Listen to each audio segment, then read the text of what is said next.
하나님의 말씀은 요한계시록 3장 한 절씩 교독하겠습니다. 제가 먼저 14절 읽습니다. 라오디게아 교회 사자에게 편지하라. 아멘이시여, 충성되고 참된 증인이시여, 하나님의 창조의 근본이신 이가 이르시되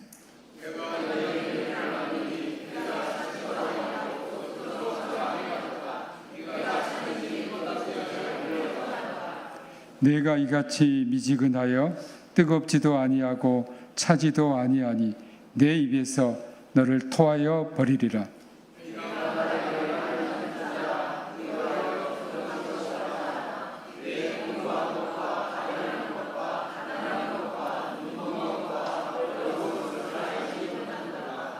내가 너를 권하노니 내게서 불로 연단한 금을 사서 부요하게 하고 흰옷을 사서 입어 벌거벗은 수치를 보이지 않게 하고 안약을 사서 눈에 발라 보게 하라.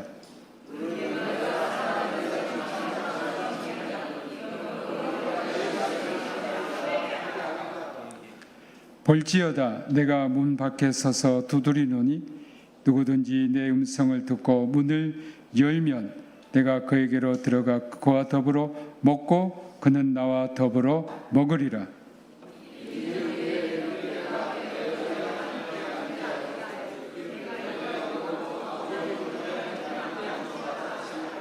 다 같이 읽겠습니다. 귀 있는 자는 성령이 교회들에게 하시는 말씀을 들을지어다. 아멘. 오늘 이경화 목사님께서 라오디게아 교회에 주신 말씀으로 말씀을 전하실 건데 모두 다 큰 은혜 받으시기 바랍니다. 우리 이경화 목사님은 저보다는 더 연배이시지만 저와 신학교 동기입니다. 우리 신학대학 졸업하실 때 수석 졸업을 하셨는데 우리 조정남 학장님이 제자들 가운데 전무후무합니다. 교수 요원이 될 터이니 유학가라고 했는데 이분이 그때는 학장님이셨죠. 학장님, 저는 목회하겠습니다 하고 목회를 시작했습니다. 그리고 40일 금식 기도도 하셨는데 정말 그 놀라운 은혜를 받으셨지만 말씀을 안 하세요. 여러분, 우리 동양에서 도인들은 말을 잘 안 하거든요. 정말 이경화 목사님은 그 은혜를 엄청나게 받으셨는데 말씀을 안 하시고 이제까지 하나님의 은혜 가운데 정말 기도하시고 또 계시록 연구에 있어서는 우리나라의 그 타의 추종을 불허할 정도로 계시록 연구를 깊이 하신 분입니다. 오늘 말씀을 전하실 건데 여러분들이 새벽에도 나오시고 저녁에도 나오시고 알려지지 않는 하나님의 보화 같은 목사님이십니다. 그래서 여러분들이 많이 좀 오시도록 전도도 하시고 이 집회에 꼭 참석하시기를 바랍니다. 그래서 새벽에는 목사님께 특별히 부탁했습니다.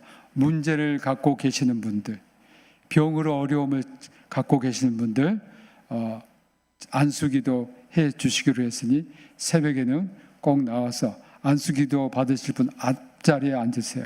그리고 목사님께 기도 제목 말씀하시면 목사님이 기도해 주시겠습니다. 이제 목사님께서 헌금 위해서 기도하시고 또 말씀을 전해드리겠습니다.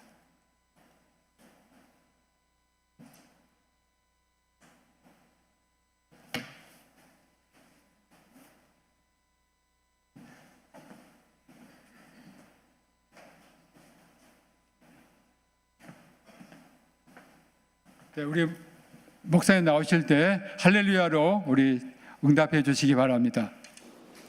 할렐루야.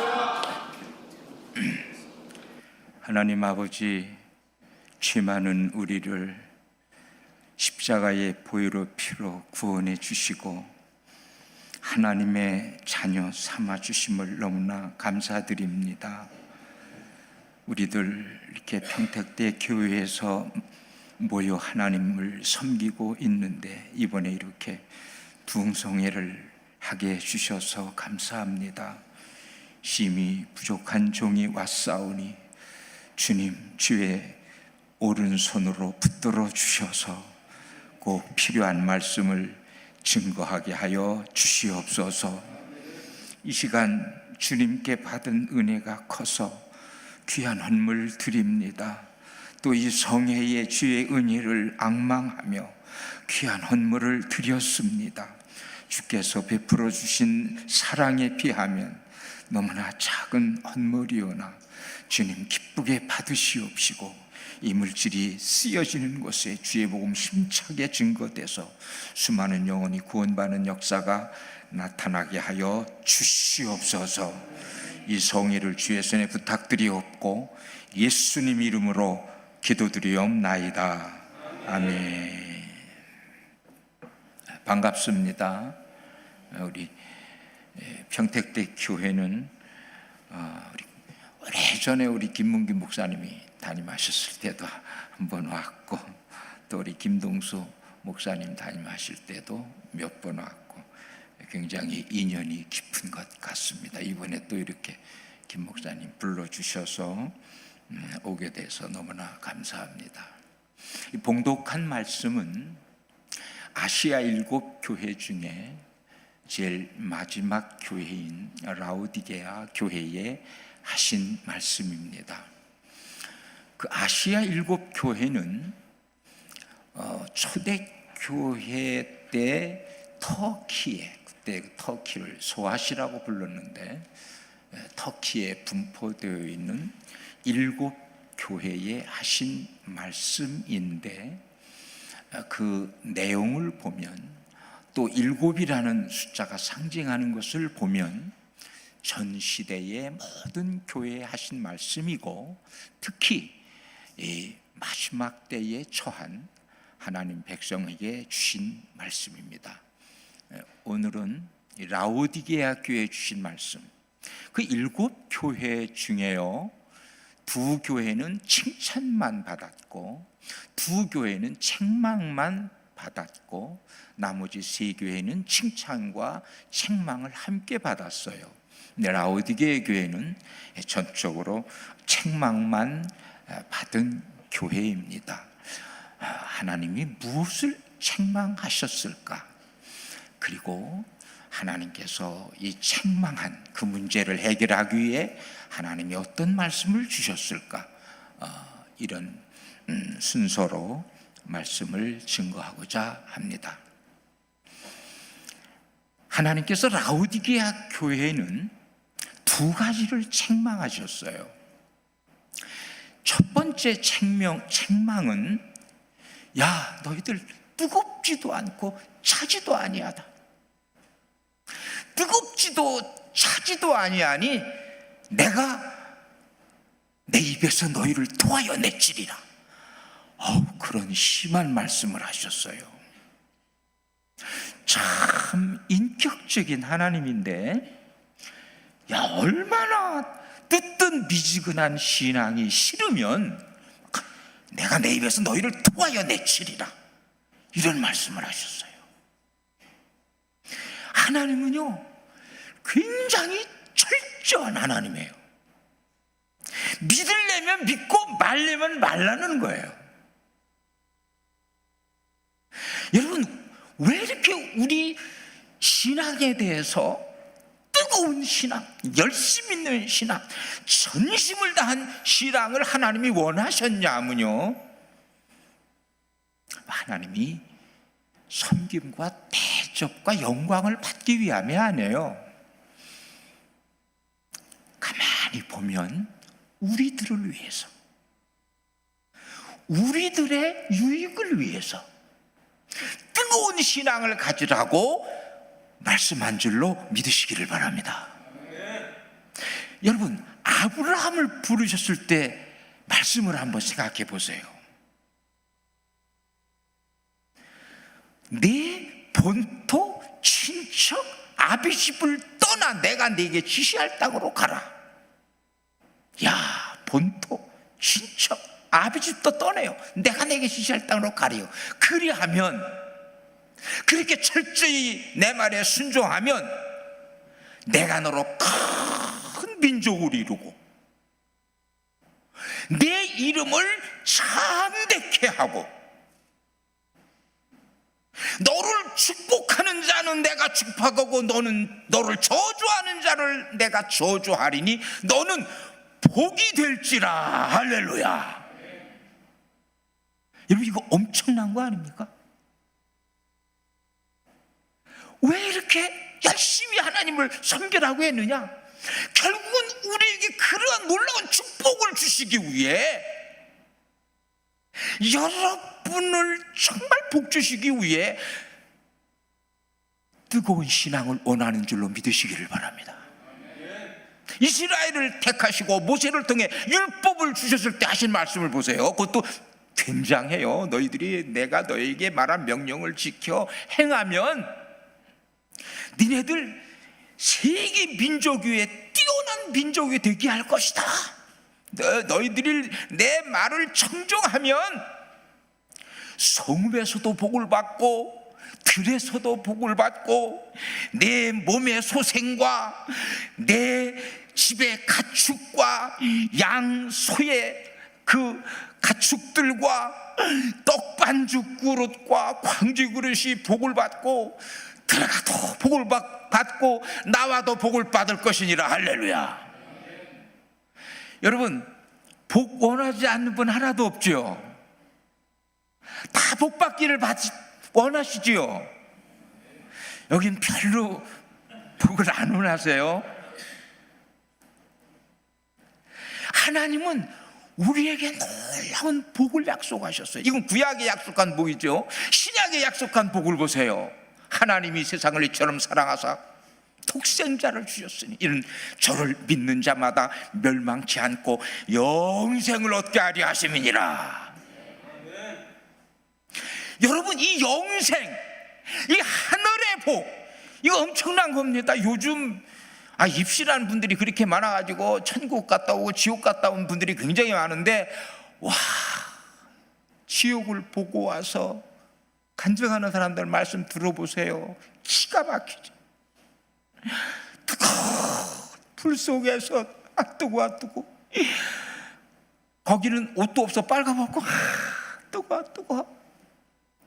뱀에게 칭칭 감겨가지고 물어뜯기고, 또 실뱀 같은 것들은 막 눈으로 들어갔다 코로 나오고 귀로 들어갔다 입으로 나오고 막. 그런데 좌우지가 얼마나 끔찍스러운지 몰라.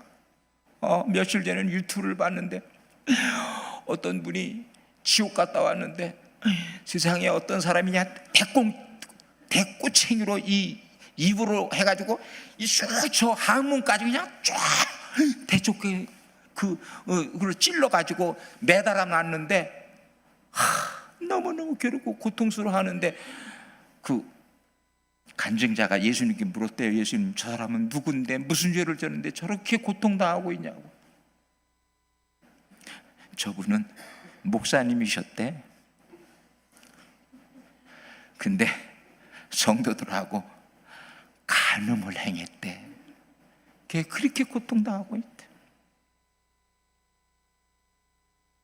여러분, 근데요, 지옥 갔다 온 분들이요, 거기 가니까 목사님도 많고 장로님도 많고 권사님도 많고 집사님도 많대요. 우리들 믿으려면 확실히 믿어야 될 줄로 믿으시기를 바랍니다. 야, 뜨뜻 미지근한 신앙 나 정말 싫어. 내 입에서 토해내실 거야. 이 라오디게아 교회는 책망받은 첫 번째 이유가 희미한 신앙 때문에, 믿는지 안 믿는지, 신자인지 아닌지 알 수가 없어. 교회 나올 때는 신자인 것 같은데 생활 속에서 사는 거 보면 완전히 세상 사람과 똑같아. 토하여내치리라.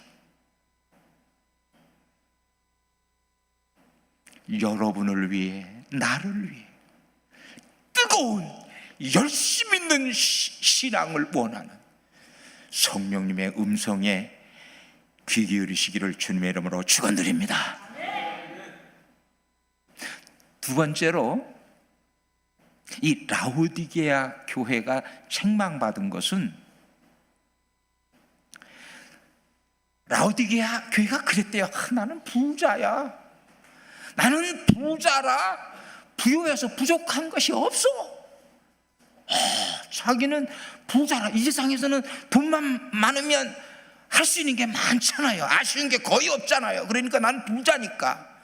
아마 스스로 부자라고 해가지고 그렇게 희미한 신앙 생활을 했는지 모르겠는데 부자라. 부족함이 없다는 거예요. 부족함이 없다는 거예요. 그런데 성령은 뭐라고 그랬어요? 나는 부자라 부유하고 부족함이 없는 줄 알았더니 내 곤고한 것과 내 가련한 것과 내 가난한 것과 내 눈먼 것과 내 벌거벗은 것을 알지 못하는도다. 이게 뭔 일이에요? 나는 내 신앙이 최고인 줄 알았는데, 나는 아무 염려 없고 걱정 없고 부자라 부족한 것이 없는 줄 알았는데, 내가 나를 보는 것하고 성령이 나를 보는 것하고 다른 거예요. 여러분이 여러분을 판단하는 것하고 하나님 여러분을 판단하는 것하고 다를 줄로 깨달으시기를 바랍니다. 하나님께서 사무엘에게 이새의 집에 가서 아들 중에서 내가 택한 사람 기름 부으라고 그랬거든요. 그래서 사무엘이 기름병을 들고 이새의 집에 갔어요. 베들레헴. 장자 엘리압을 보니까 이야 준수하게 잘생기고 키도 커서 하나님께서 기름 부으라는 사람이 바로 여기 있구나. 기름 부으려고 하는데 하나님이 그러세요. 그 용모와 키를 보지 말라. 내가 이미 저를 버렸노라. 내가 보는 것은 사람과 같지 아니하니 사람은 외모를 보거니와 나 여호와는 중심을 보느니라. 사무엘도 그 순간 이 외적인 판단만 하는 바람에 실수를 했어요. 여러분, 여러분의 영적 실상이 어떻습니까?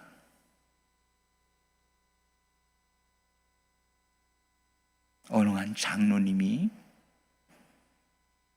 사수성가하신 의사 장로님이셨는데 그분은 늘 신앙생활하면서 그런 생각을 하셨던 분이에요.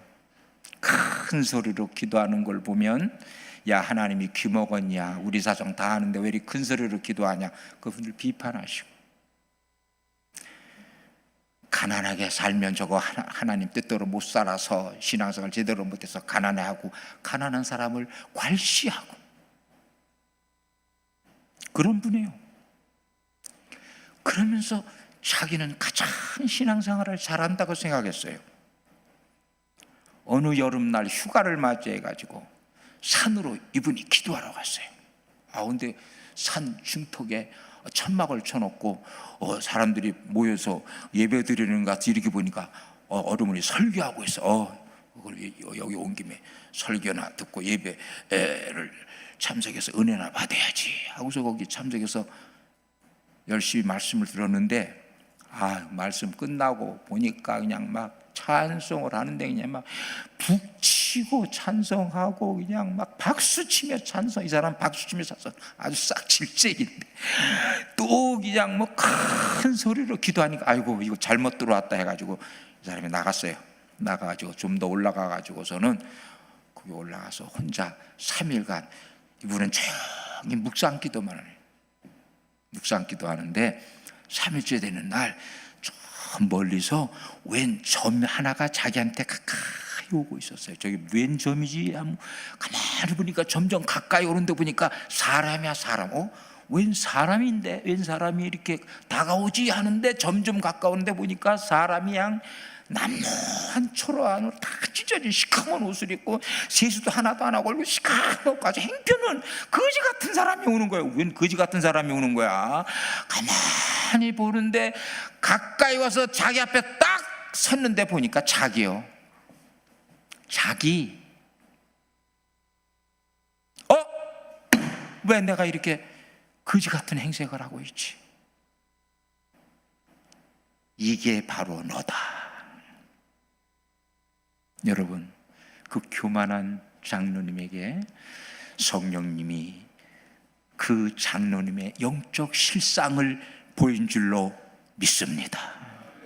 그 장로님 그 이후에 석 달간을 그렇게 회개 기도하셨대. 그렇게 회개 기도하시고 자기가 교만했음을 깨닫고 그 후에 정말 겸손히 교회를 섬기는 훌륭한 장로님이 되었다는 이야기가 있습니다마는, 여러분, 나는 부자다, 나는 염려 없고 걱정 없어, 나는 이만한 지위에 있고, 나는 이만한 권세도 있고, 나는 이만한 사회적인 위치에도 있고, 나는 걱정 없어 라고 할 줄 모르지만은 네 공고한 것과 가련한 것과 가난한 것과 벌거벗은 것과 눈먼 것을 모른다는 얘기예요.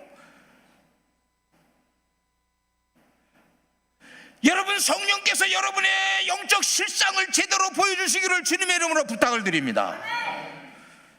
이 부흥회를 통해 여러분의 영적 실상을 바로 보시기를 주님의 이름으로 축원드립니다.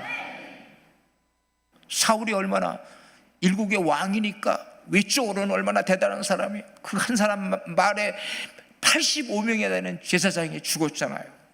왕이라면 외적으로는 대단한 사람이. 그러나 나중에 블레셋이 쳐들어왔을 때 이분이 공포에 떨고 이걸 어떻게 해야 되나 해가지고 하나님께 여쭈어도 응답을 안 하는 거예요. 꿈으로도 응답을 안 하시고 우림으로도 응답을 안 하시고 선지자로도 응답을 안 하시고, 이 어떻게 할 바를 몰라가지고 세상에 엔도로에 있는 신접한 여인을 가서, 지금 구약시대에는 선인이건 악인이건 신앙 좋은 사람이건 안 좋은 사람이건 다 음보로 내려갔거든요. 이제 그걸 요즘 성기는 스월이라고 했죠. 그곳에 있는 신접한 여인이 좋은 수를 쓰는 여인이라 사무엘 영을 불러올렸어. 사무엘 영을 불러올려가지고 올라오니까 사무엘 영한테 생전에 살아있을 때 그분의 그 조언을 많이 받았으니까 내가 이런 형편이 돼 날 좀 도와달라고 하니까 여호와가 너를 떠나 네 대적이 되었거늘 네가 하나님의 명령을 준행하지 않았기 때문이다.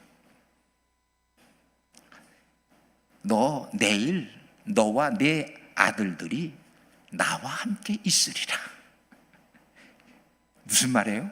지금 음부에서 올라온 사무엘이 내일 너와 네 아들들이 나와 함께 있으리라. 내일 너하고 네 아들들 다 죽는다는 얘기지. 그 말 그대로 그 이튿날 블레셋과의 전투에서 사울과 함께 아들들 세 아들 다 죽지 않았습니까? 얼마나 영적 상태가 지금 비참해 있는 거예요. 아주 정말 가련하고 공고한 그런 형편에 있는 거예요.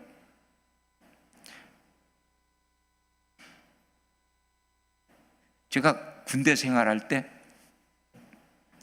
굉장히 기도를 많이 했어요. 저 혼자 막 새벽 기도를 하고,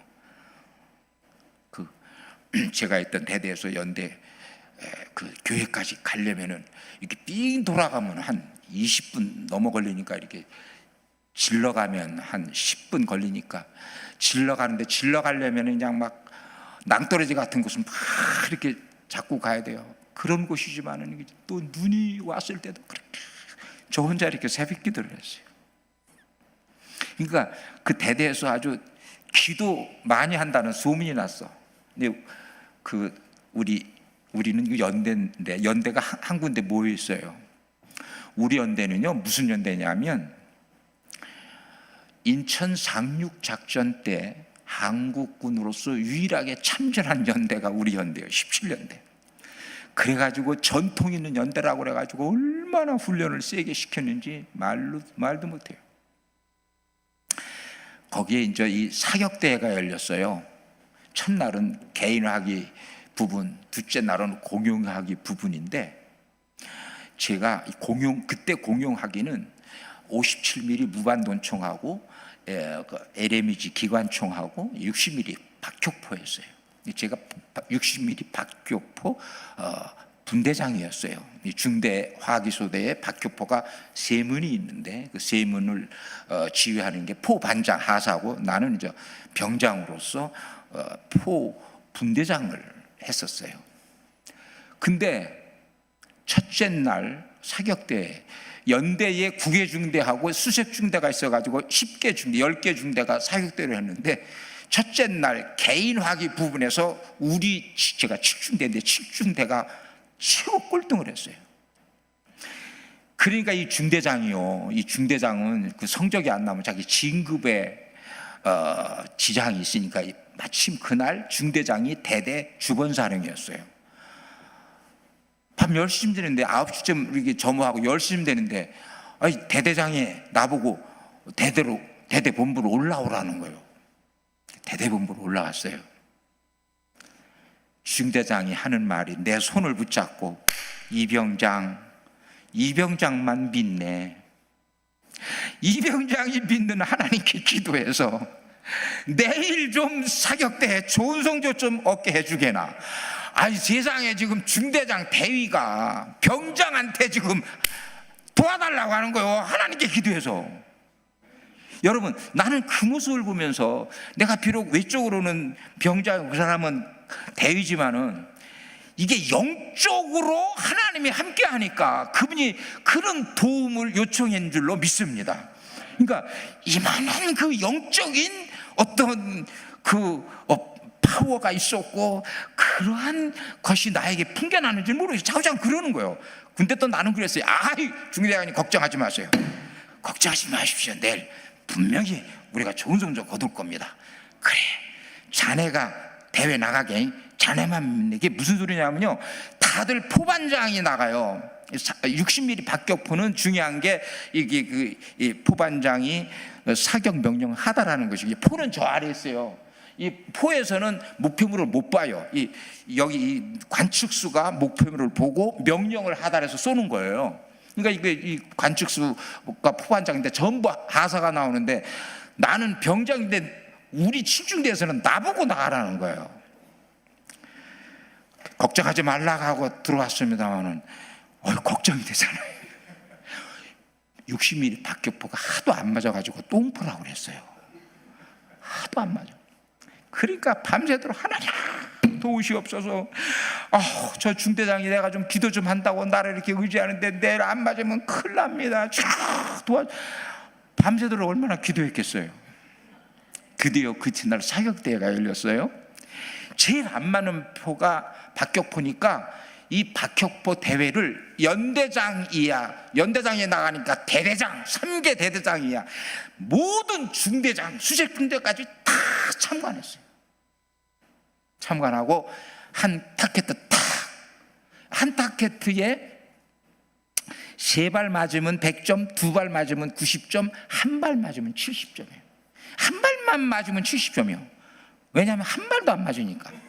그러니까 가지고 이게 타켓 2개를 쏘는 거예요.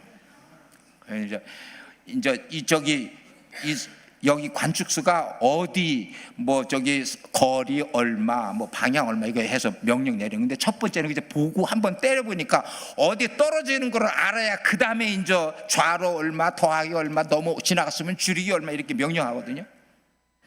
이제 쐈어요. 다들 안 맞았지. 나도 안 맞았어요. 안 맞았지만은 두 번째 내가 딱 조정해서 사격 명령 하더라서 두 번째 맞췄어요. 다른데 하나도 안 맞췄어요.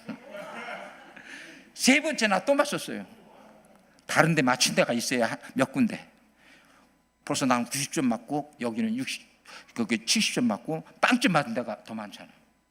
타켓을 옮겨서 쐈는데 제가 3발 다 맞췄어요. 200점 만점에 190점. 그래서 이 둘째 날 이 57mm 무한독차하고 LM이지만 웬만큼 했으면 내가 종합 1등을 하는데 우리가 얘네들이 여기서 또 꼬라박았어. 얘네들이 또 그래가지고 종합 1등을 못하고 종합 3등을 했어요. 우리가 그렇지만은 이 중대장이 좋아가지고 돼지 한 마리 사가지고 그날 저녁에 막 잔치를 벌이고요. 제가 시간상 많이 말씀 못 드리지만요, 굉장히 제가 이렇게 기도를 많이 했기 때문에, 여러분 그 훈련이 극심한 그 부대에서 새벽기도 혼자 한다는 게 보통 아니잖아요. 그렇게 해서 나를 통해 이 중대의 점수가 그렇게 올라가니까 중대장이 나중에 뭐라 하는 줄 알아요?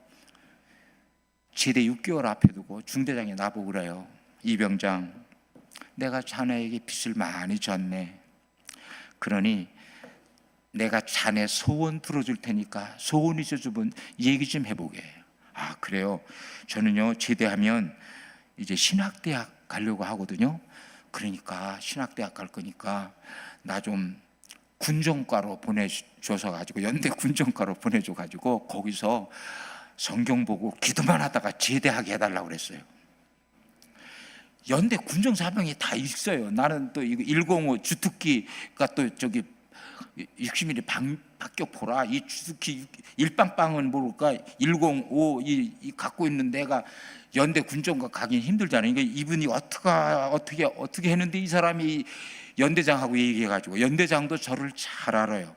왜 연대장이 잘 아냐면 제가 군정 활동을 그렇게 많이 하고, 연대장도 교회를 나오시고, 그 연대장 댁에 가서 사모님 대접도 받고, 그래서 나를 아니까 이 중대장이 내 얘기를 해가지고 거기 있으니까, 그러면은 비파라는 것은 비공식 파견이에요.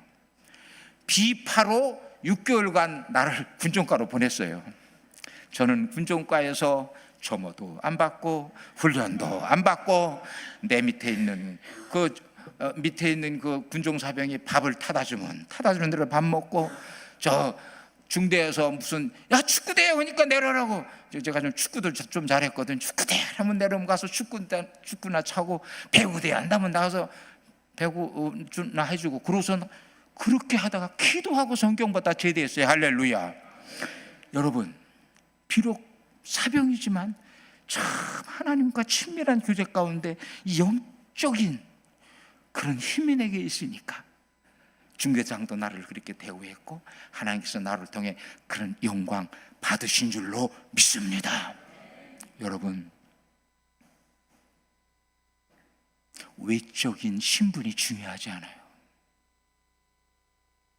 여러분, 교회에서 꼭 목사님이라고 해서, 꼭 장로님이라고 해서, 꼭 권사님이라고 해서 영적으로 빛나고 부유하고 영적으로 강인하고 한 거 아니에요. 외적인 그러한 거하고 내적인 내 모습하고 다를 수가 있어요. 이 라오디게아 교회가 영적으로 비참한 상태에 있다는 책망을 받았어요. 내가 나를 평가하는 것 정확하지 않아요. 남이 나를 평가하는 것 정확하지 않아요. 주님이 나를 어떻게 보시는가? 성령님이 나를 어떻게 보시는가? 하나님이 여러분을 어떻게 보시는가? 이것이 중요한 것을 깨달으시기를 바랍니다. 그리고 라오디게아 교회에 너희들이 이렇게 영적으로 비참하니까 너희들에게 치유책을 알려주겠다고 치유책 3가지를 알려주셨는데, 이 시간 라오디게아 교회의 영적인 문제를 치유하기 위한 그 말씀 속에서 우리의 문제도 해결 받으시기를 주님의 이름으로 축원드립니다.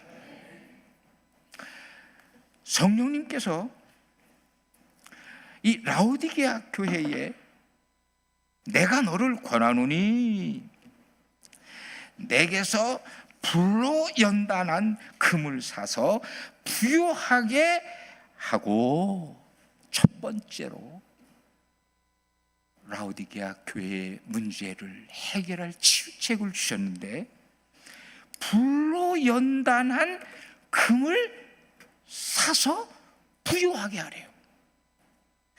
불로 연단한 금이 뭐냐? 베드로가요, 너의 믿음이 불로 연단한 금보다 더 귀하여, 그렇기 때문에 불로 연단한 금이라고 하는 것은, 이 금이라는 것이 원래 그냥 그 광산에서 채취할 때는 불순물이 많이 들어있지만, 이것이 불 속에 한번 들어갔다 나오면 14K 되고, 또 들어갔다 나오면 14K 되고, 세 번째 또 불 속에 들어갔다 나와야 24K 순금이 되듯이, 너희들 불로 연단한 금을 사서 부유하게 하고 라고 하는 것은 정금 같은 믿음을 사서 부자가 되라는 의미인 줄로 믿으시기를 바랍니다. 순금 같은 믿음, 이 정금 같은 믿음이 뭡니까? 무슨 일이 닥쳐도, 어떤 일이 벌어져도 조금도 염려하지 아니하고, 조금도 두려워하지 아니하고, 세상적인 방법으로, 인간의 수단 방법으로 해결하려고도 하지 아니하고, 철저히 하나님만 의지하는 신앙, 이것이 정금 같은 신앙인 줄로 믿으시기를 바랍니다. 그러니까 이 라우디게아 교회는 믿음이 형편없는 교회예요. 그래서 곤고하고 가련하고 비참했어. 여러분, 정금 같은 신앙을 소유하셨습니까? 네, 아주 자신만만하게 아멘하셨어요. 이 정금 같은 신앙을 소유하면 하늘이 무너져도 걱정하지 않아. 왜? 우리에게는 나를 사랑하시고 나를 지키시는 아버지가 계시니까. 할렐루야. 우리를 눈동자같이 보호하시는 주님이 계시니까. 근데 문제만 있으면 염려하고 어쩔 줄 모르고 안절부절 못하고, 어떻게 해야 되나, 한숨 쉬고 땅이 꺼져라 한숨 쉬고. 이게요, 그러니까 믿음이 있는지 없는지는 사건을 만나봐야 알아. 실제 전투력이 있는지 없는지는 붙어봐야 알듯이, 문제를 만나봐야 믿음이 있는지 없는 줄 알아. 평안할 때는, 문제가 없고 사건이 없을 때는 대단히 믿음이 있는 것처럼 다 보여, 근엄하게 아주. 근데 문제가 터지면은, 뭐 암이라는 진단이라도 받으면 그저 어쩔 줄 몰라. 이리 뛰고 저리 뛰고 어떻게 해야 될지 몰라. 제가 그 신학대학을 졸업할 때요, 제가 80년 2월 25일 날 졸업했는데, 왜 그날을 꼭 기억하냐면 그 이튿날부터 40일 금식 기도회를 했어요. 그때 목포에서 목회를 할 때인데, 충성스러운 종이 되겠다고 40일 금식을 참 잘했어요. 아니 근데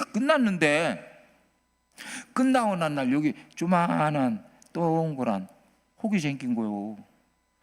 이게 뭐지? 근데 이게 점점 커요. 점점 커. 그러면서 막 아프기 막 시작을 해. 이게 점점 크는데, 하나님 이게 뭡니까? 아버지 이게 뭐예요? 그랬더니 저희 아버님을 생각나게 해주셔.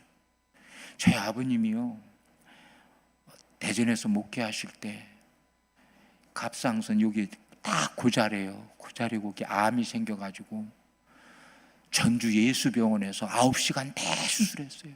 여기서부터 이렇게 막 다 째고 9시간 대수술했는데, 그때 수술해도 1년 반밖에 못 산다고 하셨지만 그래도 근 10년 사셔가지고 목포로 오셔가지고 우리 김문기 목사님 아버님께서 장로님으로 계셨던 목포 북교동 교회 거기 오셔서 거기서 목회 한 1년 반 하시고, 이 갑상선 암이 폐암, 식도암으로 전이 돼가지고 하나님의 부름을 받았어요. 그 아버님을 생각나게 해주시는 거예요. 그러면 암이란 말이네. 나 아닌 게 아니라 점점 크는데 얼마나 아픈지 밤만 되면 더 아파요. 여러분, 치통이 굉장히 아프잖아요. 치통보다 더 아픈 게 어디인 줄 알아요? 귀. 잘하시네. 이통이에요. 이게요, 이렇게 크면서 귀미까지 가니까요, 이 귀가 아파 죽겠고, 이렇게 크니까 말도 제대로 못하고 씹을 수도 씹으면 여기 또 그러고. 그러니까 점점점 이렇게 완전히 커지기를 20일 동안에 이렇게 컸어요. 여기 혹이 이렇게 달렸어. 혹이. 거기 장로님이 아이고 큰일 났다고 저기 병원 가시자 그러는데, 뭐 큰일 나긴 뭘 큰일 나요. 하나님이 지금 내가 신실한 주의 종이 되겠다고 금식했는데, 금식 후에 이것이 생겨났으면 이걸 처리하기 위해서 한 것이지 뭐 이걸 나를 죽이기 위해서 그렇겠어요 하고서 저기 병원에 안 가는데, 내가 안 가니까 장로님이 혼자 가셔서 그때 전도사할 때 우리 전사람이 일을 하다니까, 그분이 40일 금식기도 하셨으면 지금 수술도 못 합니다. 그때는 40일 금식 후에는 수술 못 한대요. 그래서 기도만 했는데 이게 이렇게 컸어요. 근데 20일 동안 이렇게 컸는데 21일째 되는 날 아주 간질간질해, 목도 간질간질해가지고 내가 여기를 누르고 킥 하고서 누르니까 목에 뭐가 나오려고 해서 누르고 킥 했더니 뭐가 탁 나오는데, 가래 같은 게 탁 나오는데 영감으로 암세포다 그러는 거예요. 암세포다. 그래가지고 그것을 누르고 킥 배단하고 누르고 탁 배단하고 매일 뱉어내가지고 20일 동안 이렇게 컸는데 점점 쫄아져가지고 나중에 20일째 되는 여기 조만큼 남았어요. 맨 처음 시작할 때처럼 조금 남았는데, 뭐가 다르냐면 거기만 남은 게 아니라 세 군데로 퍼졌어. 이게 동글 이렇게 동글동글. 하나는 동글 이 등 쪽, 하나는 동글 이쪽 위쪽으로 세 군데로 이렇게 동글동글한 게 퍼졌어요. 지금 맨 끝부분에 동글한 걸 내가 이렇게 누르고 킥 하니까 없어졌어요. 그 다음에 누르고 킥 하니까 또 없어졌어요. 다음 타자 누르고 또 킥 하니까 또 없어졌어요. 그래가지고 이거 다 해가지고 마지막 이거 하나 누르고 킥 하니까 싹 없어졌어요. 할렐루야. 저는요, 암에 걸려가지고 항암 치료 받아서 머리 다 빠지고 고생하는 분들을 보니까 너무 불쌍한데, 세상에 하나님이 치료하니까 이게 뭐 칼자국이 있습니까? 약이 필요합니까? 무슨 항암이 필요합니까? 하나님이 치료하니까 이렇게 깨끗해요. 할렐루야. 믿음의 장부가 되기를 바랍니다. 정금 같은 믿음을 사시기를 바랍니다. 정금 같은 믿음을 어떻게 하라고 그랬어요? 어떻게 하라고 그랬어? 크게 답변해봐요. 정금 같은 믿음을 어떻게 하라고 그랬어요? 살아. 다 같이 살아.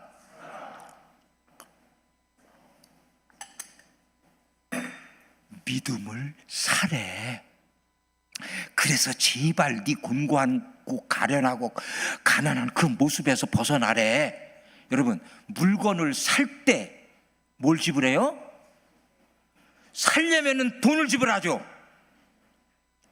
여러분, 정금 같은 믿음이 그냥 오는 게 아니에요. 여러분, 사야 돼요. 뭔가 지불하고 사야 돼요. 뭘 지불해요? 믿음을 위해 여러분 시간 투자하시기를 바랍니다. 믿음 달라고 그냥 오는 거 아니에요. 믿음은 들음에서 난다고 그랬어요. 여러분, 정금 같은 믿음을 위해 주일날도 참석하고 저녁 예배도 참석하고 수요일 저녁도 참석하고 새벽 예배도 참석해서 말씀을 들으며 말씀 듣는데 시간을 투자하시기를 바랍니다. 이 투자하지 아니하면 살 수가 없어. 사지는 게 아니야. 그냥 되는 게 아니야. 맨입으로 되는 게 아니야.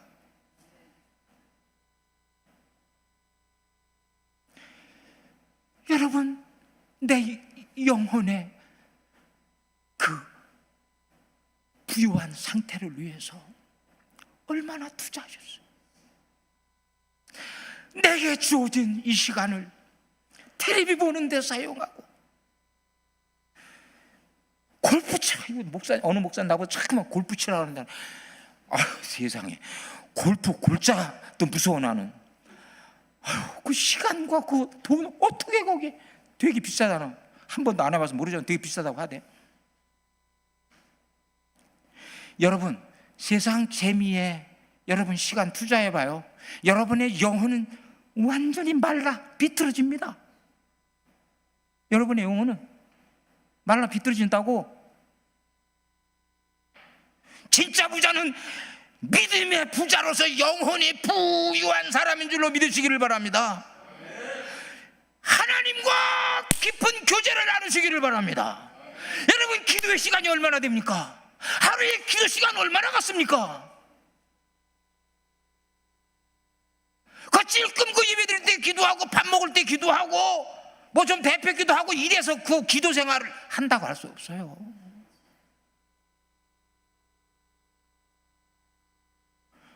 여러분, 주님과의 은밀한 대화의 시간을 가지면 가질수록 여러분의 영혼은 강건해지고 빛나고 부여하고 소망이 넘치는 여러분의 영혼이 될 줄로 믿습니다. 사야 돼, 사야 돼. 이 정금 같은 믿음은요, 또 어떤 핍박 속에서 굴하지 않는 게 정금 같은 믿음이야. 정금 같은 믿음의 첫 번째는 무슨 일을 닥쳐도 염려하지 않고 주님만 의지하는 게 정금 같은, 순금 같은 믿음이고, 두 번째로 정금 같은 믿음은 그 핍박 속에서도 끝까지 내 신앙 지켜. 이게 정금 같은 신앙이에요. 야, 성경에 참 정금 같은 신앙들이 많지만은 정말 우리가 본받아야 될 사람이 다니엘하고 그 세 친구예요. 나라가 망했잖아. 자기들은 포로로 바벨론에 붙잡혀 갔잖아. 여러분, 우리가 믿는 하나님은 어디 있느냐? 우리를 세운 하나님은 어디 있느냐? 야, 나라가 망하고 우리가 포로로 붙잡힌 이 판국에 우리가 뭐 하나님의 계명을 지킬 필요가 아니냐, 이런 생각 얼마든지 할 수 있어. 그런데 세상에 그 상황 가운데서도 하나님이 먹지 말라는 그 우상에게 바친 그 음식을 안 먹으려고, 왕이 하사한 음식에는 먼저 그 왕이 섬기는 신에게 바치고 갖고 온 것이 있으니까 그거 안 먹으려고, 그 젊은 나이에 그 시국이 왕성할 때 왕이 베푼 그 좋은 음식 안 먹고 세상에 채소만 먹고 물만 먹었다고. 그러니까 그 믿음 귀해 가지고 하나님이 아주 학문의 머리가 뛰어나가셔서 학문에, 그리고 얼마나 그 다니엘을 높이고 세친기를 높였어요. 그리고 그 사드락과 메삭과 아벳느고가 그 바벨론 왕 느부갓네살의 두라 평지에 60규빗이나 되는 높은 금신상을 세우고, 60규빗 하면 27m 되는데 그 신상 낙성식에 온 만조백관 다 참석하게 해가지고 각종 악기를 불 때 거기 다 절하라고, 만일에 절하지 않는 사람이 있으면 풀무불에 막 집어 던진다고 했는데, 그런 왕의 어명이 떨어지는데도 불구하고 다들 엎드려 절하는데 다니엘 세 친구만 안 했잖아. 그러니까 누가 그걸 고에 또 바쳤잖아. 그러니까 왕이 사드락과 메삭과 아벳느고 끌고 오너라. 끌고 왔어요. 네 놈들 내가 명령한 대로 너희들 악기 소리가 들릴 때 절하지 않았느냐? 안 했습니다. 왜 안 했어? 나는 하나님만 섬기기 때문에 안 했습니다. 여봐라, 평일보다 더 풀무불을 7배나 더 뜨겁게 해라.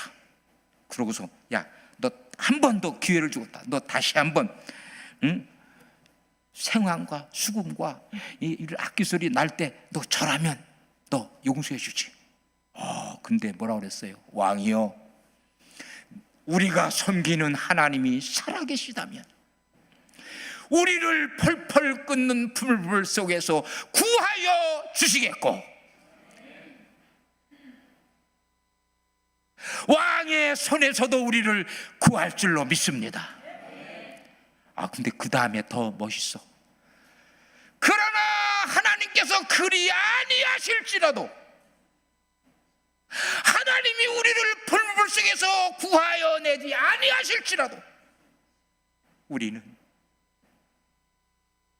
왕이 섬기는 신상에게 절하지 않고 왕이 섬기는 신을 섬기지도 않겠나이다.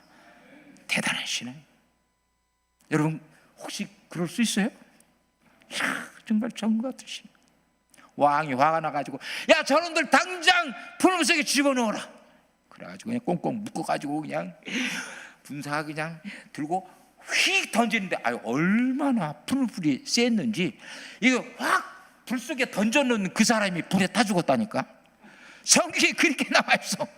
불에 던져놓은 병사가 타 죽었어. 그래서 셋은 불 속에 떨어졌는데 왕이 깜짝 놀랐어요. 아니 그 뜨거운 불물 속에 들어갔으면 들어가자마자 꼬실라 없어서 버려야 될 텐데, 아니 네 사람이 불 속에서 막 돌아다니면서 넷이 야 이거 어떻게 된 거야?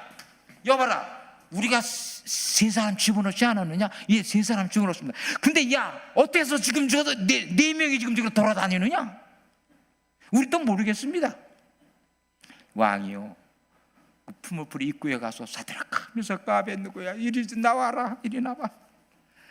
야 세상에, 그래서 이 친구가 나가니까요 머리털 하나도 안 탔고 옷 탄 냄새도 없고 불탄 냄새도 없고 하나도 안 거슬렸어. 할렐루야. 여러분 정말로 하나님은 우리를 물속에서도 건지시고 불 속에서도 건지시고, 다니엘은 사자굴에서 건짐받았잖아요. 사자굴에도 하나님은 건지는 능력자인 줄로 믿으시기를 바랍니다.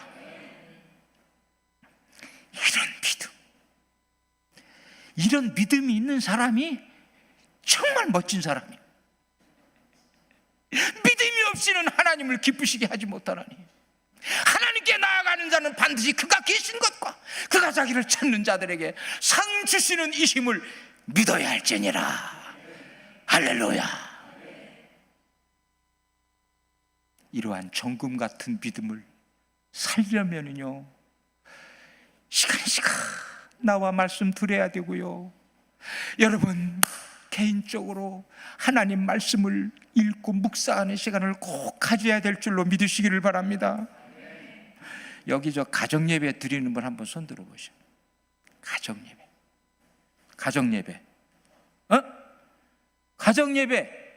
하나. 혼자도 혼자 사세요? 여기 혼자 사시는 분이 많아. 나도 혼자인데. 감사합니다. 여러분 가정예배 꼭 드리시기를 바랍니다. 그 가정에 하나님의 보호하심과 축복을 받걸랑 꼭 드리세요. 혹시 2번 들으는 분 있어요? 가정예배 2번, 아침 저녁으로 2번. 와, 할렐루야, 박수.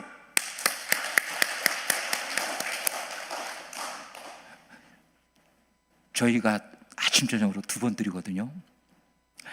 저희는 저 애들이 5이었어요. 5인데 우리 집사람 신앙이 대단해서 이 5 애들 도시락 싸서 보내려면 얼마나 아침에 바빠요. 그래도 아침이면 꼭 가정예배 드리는데 밥 먹으러 오면 야 너 가정예배 드린 다음에 또 하나가 있어. 먼저 성경 읽게 해서 성경. 아침에 일어나자마자 성경 읽게 해서. 성경 읽기 쓴다고? 예. 성경 읽게 해서. 너 성경 읽고 왔어? 안 읽고 왔어요? 하면은 야, 먼저 가서 성경 읽고 와. 육의 양식 먹기 전에 영의 양식 먹어야지. 따라해 보십시다. 육의 양식 먹기 전에 영의 양식 먹자. 그렇게 영의 양식 먹게 하고 가정 예배 드리고, 오후에 저녁에 또 우리 가정 예배 드리고, 그리고 여러분 따로 기도 시간 꼭 가지시고 말씀 읽고 묵상하는 시간 가지시고, 이것이 금 같은 믿음을 사는 건 줄로 믿으시기를 바랍니다. 투자해야 사는 거예요. 돈을 내고 사야 되는지, 우리가 하나님께 시간과 물질을 투자하는 거예요.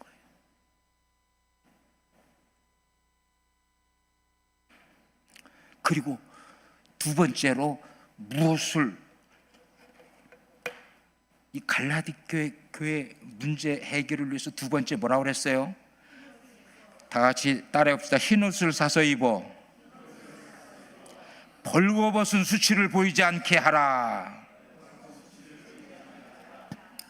아니, 라우디게아 교회는 벌거벗었대요. 여러분, 벌거벗었다는 얘기는요, 우리가 예수 그리스도를 믿을 때 구원의 흰옷이 입혀주는 줄로 깨달으시기를 바랍니다. 예수 그리스도를 진심으로 믿고 내 모든 죄를 회개하고 내가 하나님의 자녀가 되었을 때 여러분은 구원의 흰옷이 입혀집니다. 할렐루야. 그런데 라우디게아 교회가 교회였으니까 흰옷을 입었어요. 그런데 지금은 흰옷을 상실했어. 흰옷을 잃어버렸어. 이 얘기는 구원을 상실했다는 얘기예요. 여러분, 하늘나라의 성도들은 모두가 흰옷을 입고 있지만 저 지옥에 있는 사람들은요, 옷을 입었다고 해도 다 떨어진 시커먼 남루한 누더기 같은 옷도 있고, 대부분의 사람들은 전부 옷 없이 빨가벗은 채 형벌의 고통을 겪고 있어요. 거기는요 옷이 없어. 거기는요 집이 없어.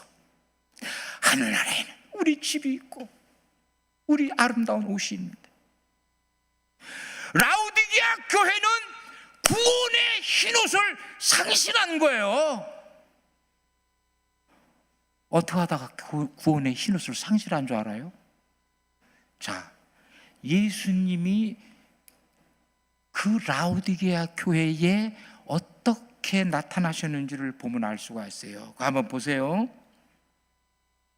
자, 20절 다 같이 함께 합독합니다. 시작.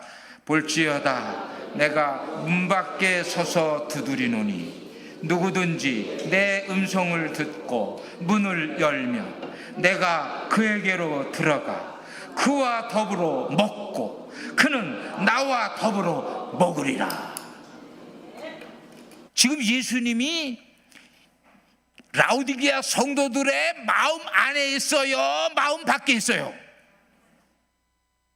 마음 밖에 있어요.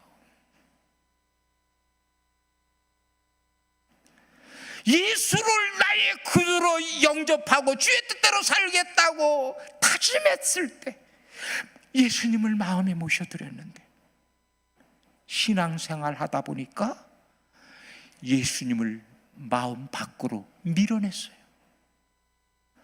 너무나 슬픈 예수님은 문 밖에 서서 두드려요.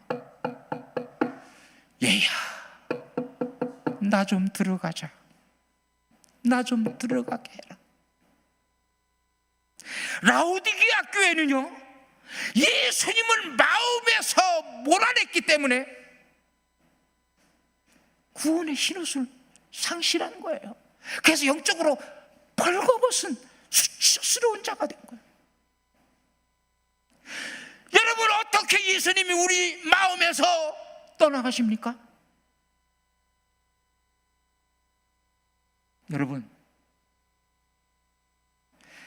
여러분 마음속에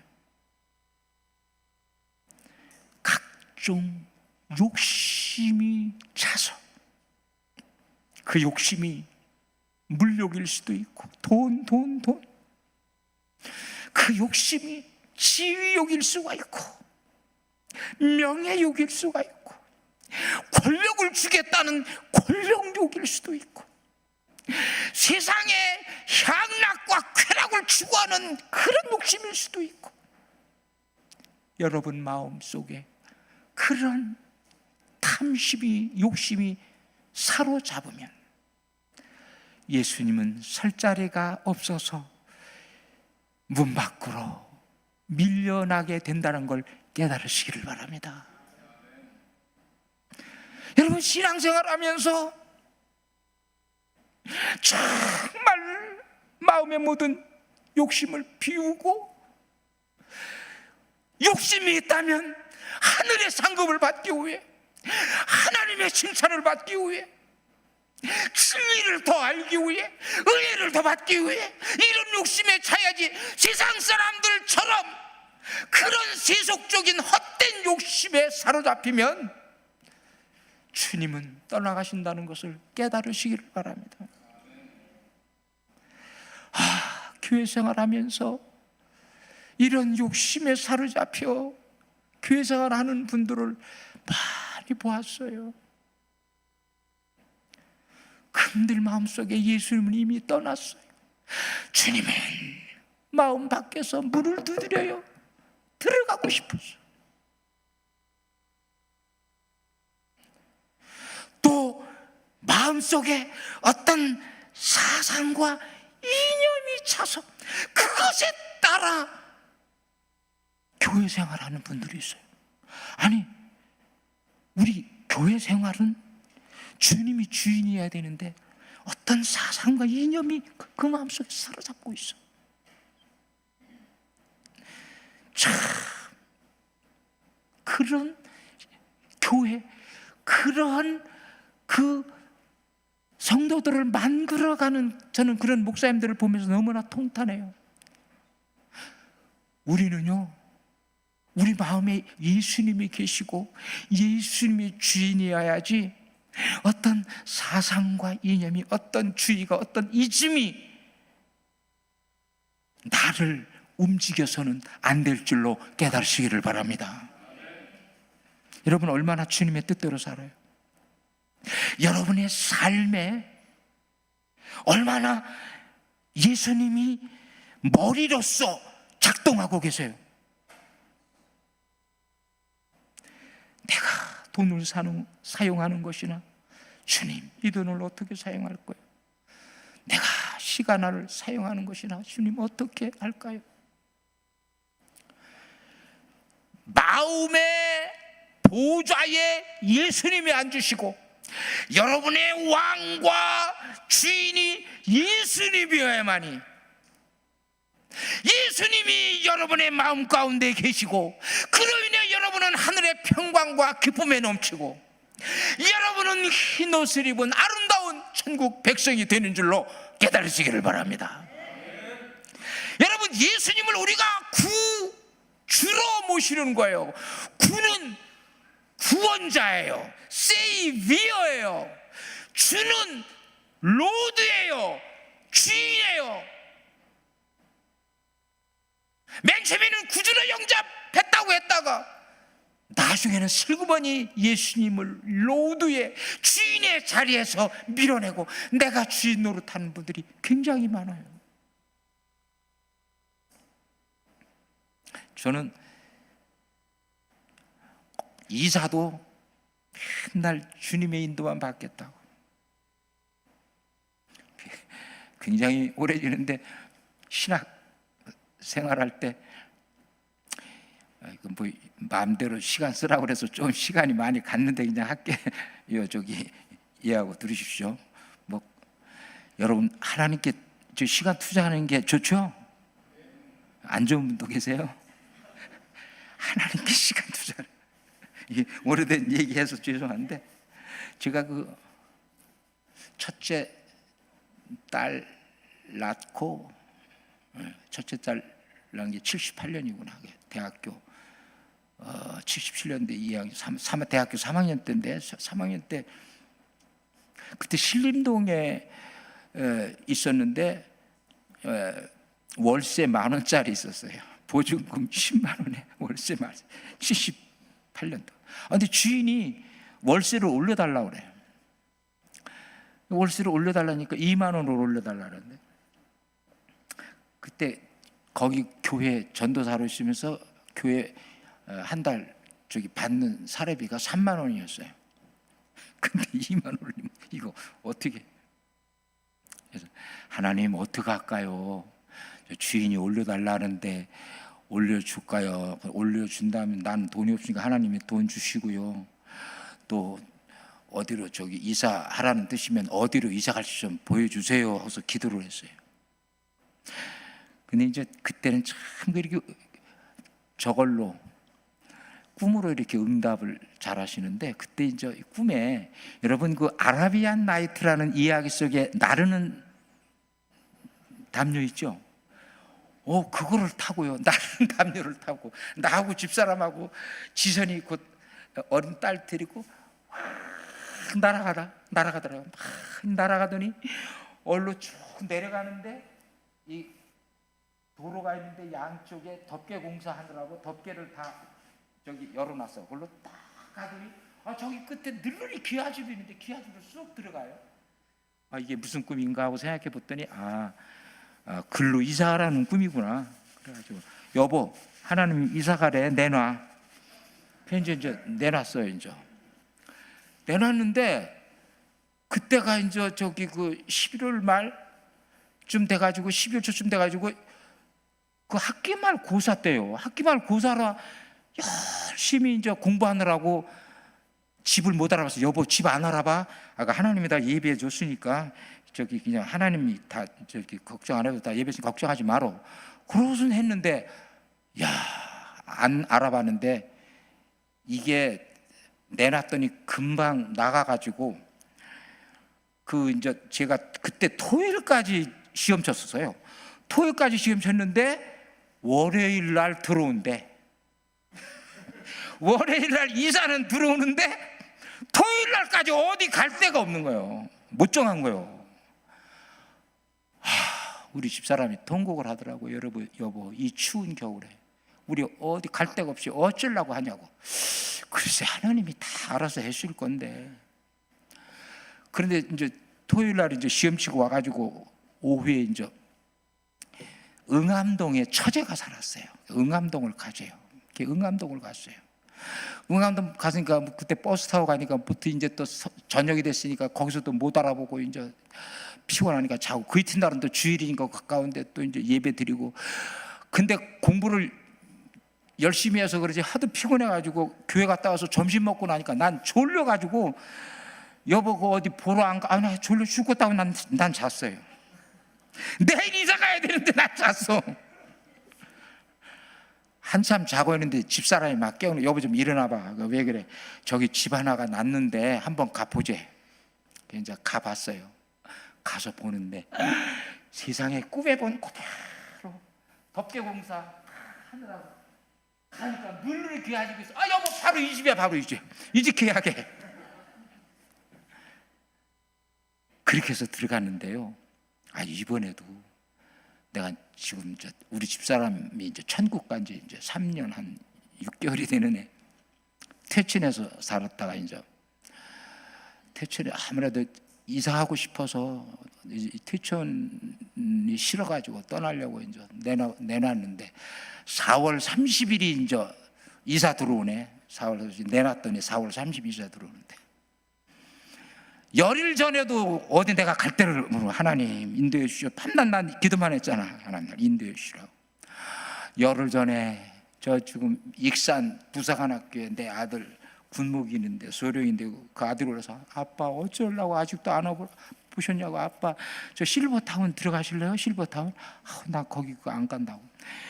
그래가지고 하여간에 자식들이 막 걱정이요. 근데 그 자리에서 내가 뜬금없이 그 얘기를 했어요. 정 없으면 그냥 수진이 집이라도 들어가지 뭐 그랬어요. 수진이가 내 막내거든요. 막내가 양평에 살아요. 양평에 사는데 정 없으면 거기라도 들어가지 뭐 그래 그냥 그랬어. 그냥 하도 걱정하니까 내가 그렇게 얘기를 했는데, 그래도 이제 하나님께서 이제 저기 인도하실 줄로 믿고, 하루 전에 그때 인도하셨잖아. 그런 경험이 있으니까. 근데 기도하는데 자꾸만 수진이 생각이 나는 거예요. 이상한 거예요. 수진이 집으로 인도하시려는 건가? 그런데 뭐 무슨 일이 있어서 거기 전화하고 그랬는데, 그 얘기를 내가 안 되면 수진이 집으로 들어가지 했더니 그 아들이 그 수진이한테 전화를 했나 봐요. 전화를 해가지고 거기서는 또 이제 온다는 걸 알고 다 준비하고, 이제 또 우리 집 와가지고 뭐 이것저것 다 이거 다 버리라고 하고 버릴 거 다 얘기하고 그러더라고요. 그래가지고 정말로 뭐 저기 4월 31일 딱 갈 데가 없어가지고 그냥 딸 집으로 들어가는데, 얼마나 들어가고 보니까 좋은지. 나는요, 왜 아들 자녀 집에 안 가려고 그랬냐면, 사실 내가 혼자 되니까 이제 미국의 아들도 아버지 내가 시민권 땄으니까 오라고 하고, 우리 큰딸도 이렇게 차도 사줄 테니까 오라고 하고, 잘 살거든요 그 딸이. 오라고 해도 자녀들에게 짐이 되려고 안 가려고 그랬어요. 그러니까 자녀들은 생각도 안 했는데, 이상하게 하여간에 딸 집으로 들어갔는데, 아이고, 딸 집으로 들어가니까 왜 이렇게 좋은지 모르겠어요. 그리고 내 생각이 뭐가 짧아는 걸 깨달았냐면요, 사람은 혼자 살게 되어 있지 않구나. 사람은 더불어 살게 되어 있구나. 그리고 내가 자녀들에게 짐이 안 되겠다는 생각만 할 게 아니라, 걔가 나한테 하는 것을 보면서 자녀들에게 효도의 기회를 주는 것도 좋은 일이구나. 그냥 짐이 된다는 생각할 필요. 그리고 얼마나 손주들이 나를 따르는지, 정말 언제 봤다고 이렇게 손주들이 나를 따르는지 모르겠어요. 저는 손주가 16명이에요 16명인데 걔네들 셋이 그렇게 나 예배 드리러 와서 이렇게 하고 내 얼굴을 쳐다보고, 그 어린 것들이. 그래서 이 하나님이 나를 일로 인도하셨구나. 여러분, 여러분의 삶의 주인이 예수님인 줄로 믿으시기를 바랍니다. 여러분의 모든 것을 주님의 인도를 받으시기를 바랍니다. 다윗이요, 사울이 그렇게 잡아 죽이려고 했지만 하나님의 인도를 받으니까 아들람 그래서 기도했더니, 그 선지자를 통해 뭐라고 그랬어요? 유대 광야에 머물라고 하니까, 그 유대 광야에 머물 때는 그렇게 사울이 잡아 죽이려고 해도 하나님이 이리 피하게 하시고 저리 피하게 하시고, 어떤 때는 또 지금 다윗이 숨어 있는 그 굴 속에 그 사울이 들어오게 하셔가지고 그 옆에 있는 장수들을 죽이자고 하는 그런 일이 없나, 그렇게 지키셨잖아요. 근데 나중에 사무엘상 27장인가 거기 가보면요, 다윗이요, 또 사울이 그렇게 자기를 추격하니까, 사울이 이렇게 나를 추격하니 내가 블레셋 땅으로 피하는 것이 좋겠다. 자기 생각을 했어요.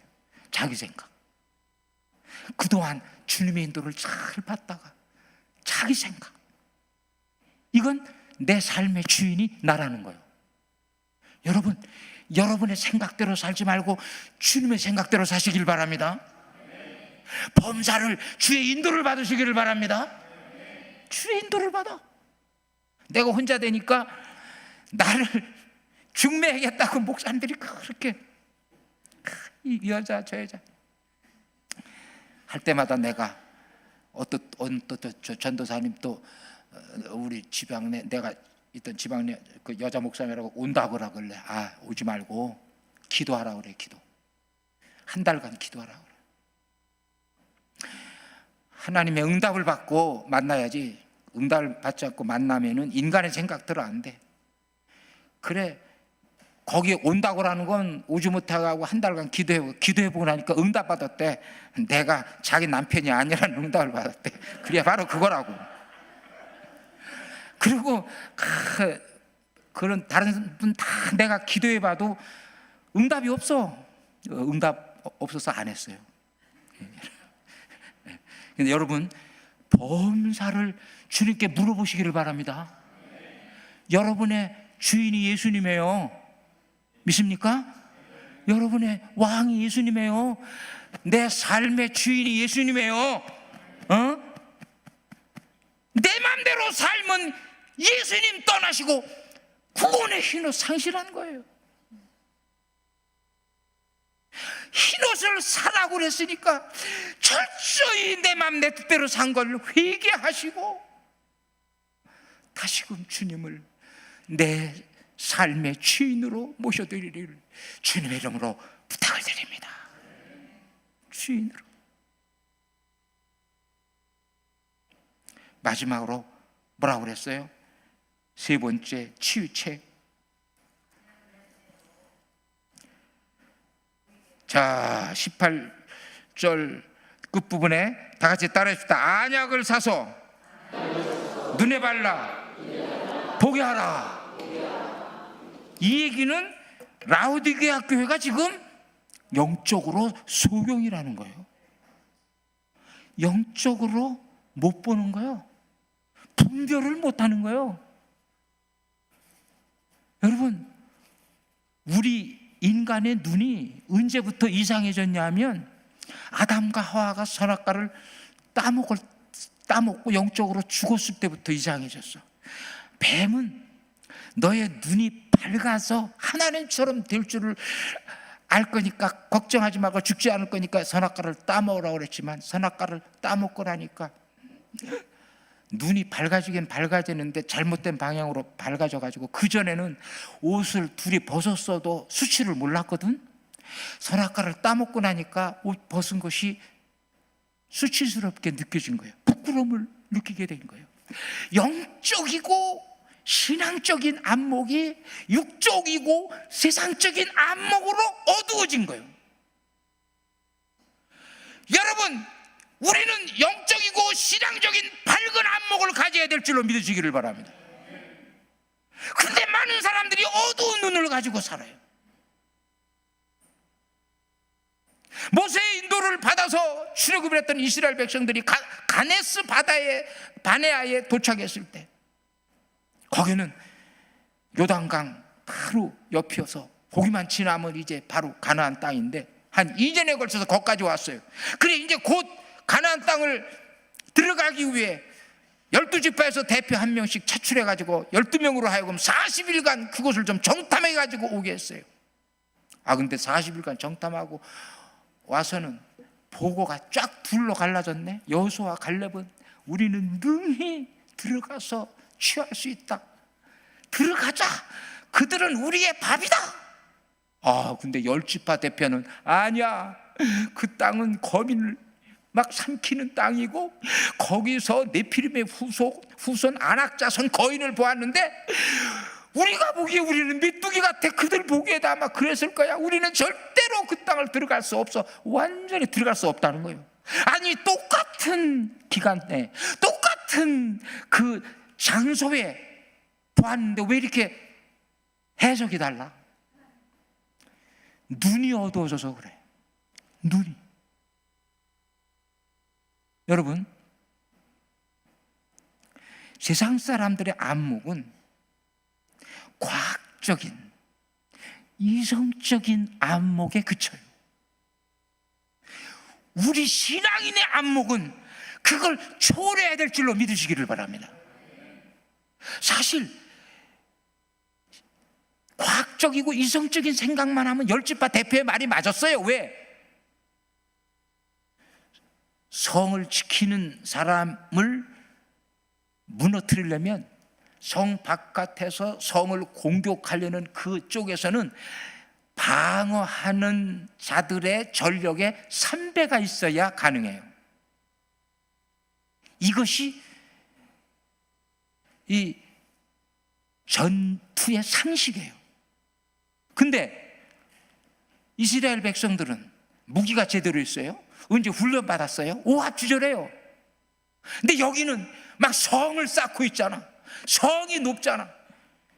막 무기도 출중하잖아. 막 훈련받은 병사잖아. 어떻게 이걸 무찌르냐 말이야. 거인들이고. 그러니까 이성적이고 과학적인 판단만 하면 10지파 대표의 말이 맞았다고. 그런데 하나님 보시기에 그건 어두운 눈이라는 거예요. 영적으로 소경이라는 거예요. 우리는 어떤 눈을 가져야 됩니까? 가나안 땅은 무슨 땅입니까? 아브라함과 이삭과 야곱을 통해서 그 땅을 주기로 약속한 땅이고 모세를 통해 애굽을 탈출할 때부터 적과 꿀이 흐르는 그 땅을 주겠다고 하나님이 약속한 땅에, 그러므로 우리가 그것을 볼 때는 그런 인간의 안목으로만 볼 것이 아니라, 인간의 안목으로만 보고 주판만 튕길 것이 아니라, 하나님이 무슨 말씀을 하셨는지 고개를 들어 하늘을 바라보고 눈을 들어 말씀을 바라봐야 할 줄로 믿으시기를 바랍니다. 하나님이 주시겠다고 약속했으면 반드시 하나님은 주십니다. 할렐루야. 여호수아와 칼렙은 눈이 밝은 눈을 갖고 있었어요. 여러분, 교회 생활에도 보면요, 이 인간적인 어두운 눈을 가진 분들이 참 많아요. 그분들은 되게 뭐 나면 그건 안 돼, 불가능해. 신앙의 눈이 없어서 그래. 하나님이 뭐라고 말씀하셨는지를 잊어버렸든지 생각 안 해서 그래요. 여러분의 눈이 밝아지기를 주님의 이름으로 축원드립니다. 옳은 분별에 눈이 뜨기를 주님의 이름으로 축원드립니다. 라오디게아, 책망만 받은 교회. 이 말씀 속에 우리 자신을 돌아보면서 혹시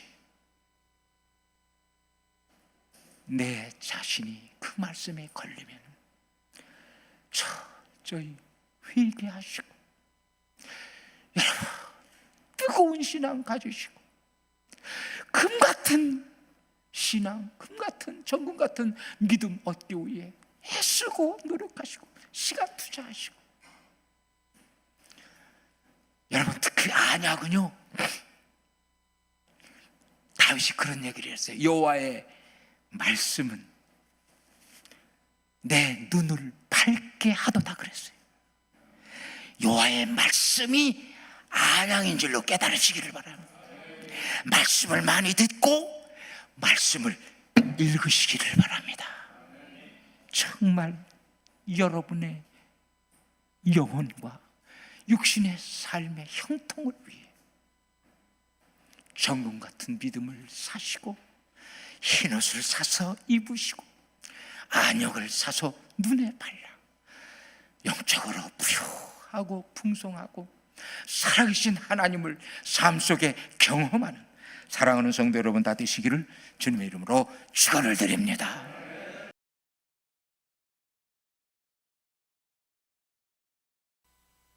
지금은 우리 주 예수 그리스도의 은혜와 하나님 아버지의 극진하신 사랑과 성령님의 감동 충만 위로 인도 교통하심이 영적으로 거인과 대장부가 되기를 다짐하는 사랑하는 온 성도 머리 위에 이제로부터 영원토록 함께 계시기를 간절히 축원하옵나이다.